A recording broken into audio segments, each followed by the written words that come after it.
And I know there are more questions around end user experience. We're going to get through the next few data points, and then we'll come back and revisit even more questions at the end of this particular section. But we did ask, look, what's the biggest challenge for your IT team? Like, remote work is far and away one of the biggest challenges that have come out since the whole pandemic started.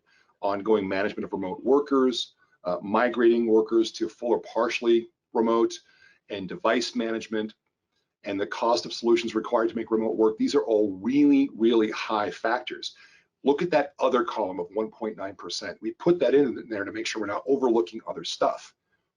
We're not. Like 2% said it was something else. That's 1 in 50. Everyone is focused on making sure that remote or hybrid work environment is going to work. And again, look at that increased work burden. That is, it's harder to do this. There's something just inherently heroic in the numbers we've seen over and over again. SME IT admins continue to put everybody else first.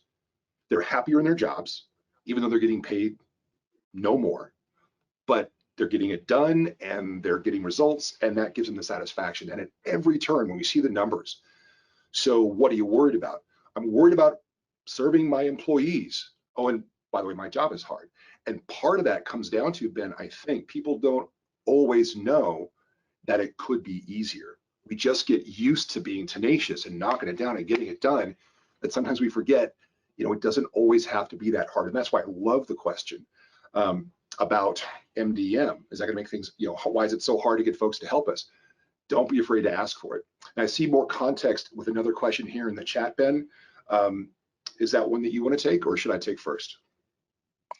I can look at that. So it's like, what about the end user experience? What level can we expect from them? Supporting levels, I believe end users, and nowadays they should have at least a basic concept in IT. And without getting into the weeds with that too much, I would actually kind of challenge that thinking a little bit. I know, I'm not supposed to do that, but I would kind of challenge that thinking a little bit and say, I know how to drive my car.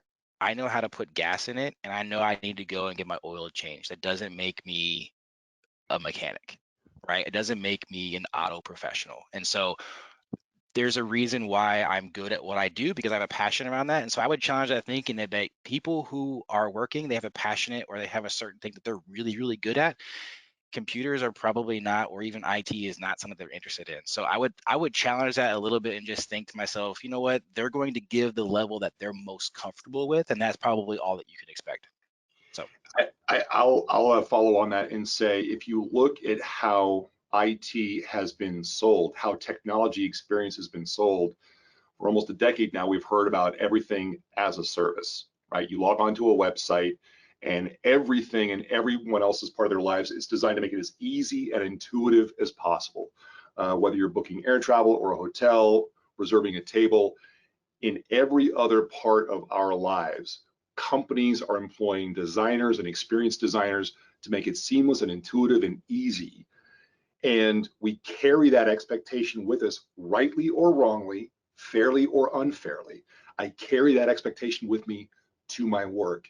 And if I'm already feeling overwhelmed, and most of us are, and we're under the gun, then again, whether it's fair or unfair, reasonable or unreasonable, the emotional experiences, I just expect my IT to work. To use your analogy, Ben, I'm going to get in the car, hit the start button, it should go.